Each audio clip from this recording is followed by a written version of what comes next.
How to remove clock on your lock screen Android.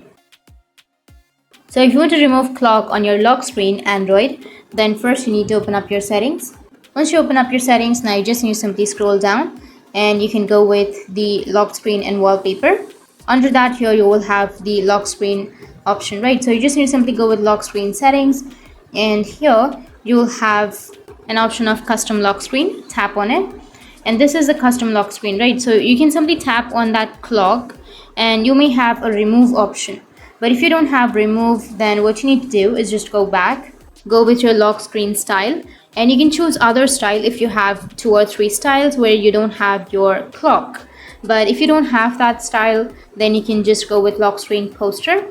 And if you want to, you can turn on your poster service, or just go with the upper right, which has that themes option, and you can change your theme where you don't have your clock, or go with always on display, which has that clock. Tap on AOD styles, and here you can simply choose the style. On the bottom left, if you're using Samsung devices, then you will have no clock option, but in my case I don't have that option. So you can simply change your clock styles and minimize that to reduce the clock, or if you have no clock option on the bottom left, then you can simply go with no clock and then apply. And that's how you can remove your clock on your lock screen Android. And if you have any questions, feel free to comment below. Thanks for watching.